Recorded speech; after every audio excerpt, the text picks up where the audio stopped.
multiple times in your life where there'd be someone around you that wasn't showing you the respect you deserve. And I have a lot of people that come up to me and they say, I'm struggling because my boss is not showing me respect, or this colleague isn't listening to me, or all these kinds of things. Where does your mind default to when I say that? Like, where do you go to in your mind? What is your action A? So with the last one you just said, my colleagues don't listen to me. I would come back and I would say, give me an example of where they don't listen to you, right? So I would say to you, when you do speak, do you look at people when you speak? Do you project your voice? So it's called paralinguistics. Everyone's so focused on what they say, like reading my notes or reading my agenda. They don't think about the tone, pitch of the voice. How are you delivering this? Are you projecting your voice? Or do you Give me an talk, example. do you talk like this when you speak?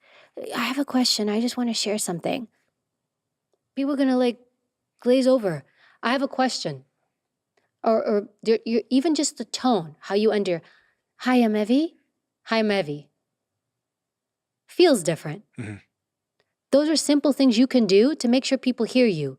The other thing is, I say this a lot when I speak to companies because communication's a big thing. Don't just talk to talk. There's this thing out there, and especially with women, where it's like, make sure they hear you. Make sure your voice is heard at the table. I'm fine with that. Do you have something beneficial to say or value to say? Because if you don't say anything. Half the meetings I go to, I don't speak because I have nothing to say. It's so interesting. I am, from being in many boardrooms for many, many years, probably 15 years being in marketing boardrooms, not 15 years, about 10 years being in marketing boardrooms with CEOs, with my team, with lots of different people, lots of different teams.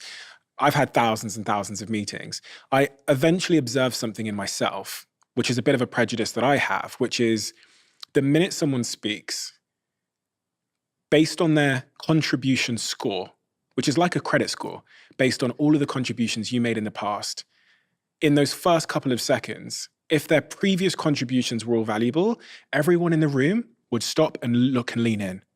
But if they developed a low contribution score because they'd continually talked for the sake of talking, i.e. they're just like, I'll give you an example.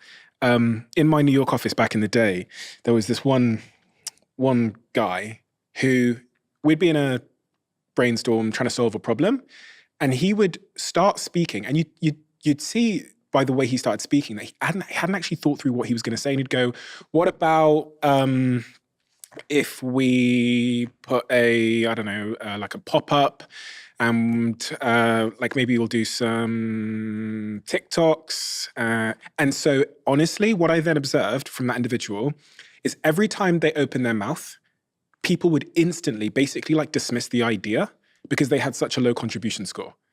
And we all have a contribution score. You have one, I have one, based on the last 10 years of when we've opened our mouth, how valuable it was to the people around us. That individual, whenever he spoke, I would see the person sat next to him, who I won't name, almost low-key roll their eyes in the first 5 seconds and shut it down before he'd even got it out. And then there was this other guy called, in my UK office, called Paul, never spoke, never really said anything, super mature, super experienced guy. The minute he said anything, because every time he opened his mouth, it was important and valuable and considered, everyone went, he could interrupt anyone. The instant silence, everyone stares over at this guy. Because when he contributed, we all knew that he had something valuable to add. And so I would say to my team, and I said this to this team that we're here with us in New York, just make sure you protect your contribution score.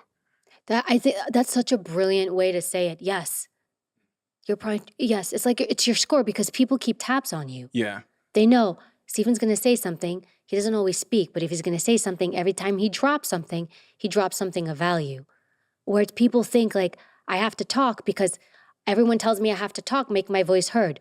No, shut up. And if you're silent, then you're not of value. That's what people think. They think, right. Well, you didn't add anything. Right. Well, you didn't take anything away either. Yes. I will tell you this too, Stephen. When I go to meetings, or sometimes I go to meetings, and if I'm the dumbest person in the room, I'm the happiest person. Mm-hmm. That's the one time where I'm happy because I'm thinking, wow, look at all these smart people around me, and I get to be part of this. I get to listen. I love to sit back and listen. There's times, I just had a meeting with my scripted agent, Sylvie, with my manager about some TV project. And I knew enough to say, they're like, hey, Evy, this and this. And I said, you know what? This is space I don't know. I'm going to follow your lead. Fill me in. I'm taking a seat back. You guys do the talking.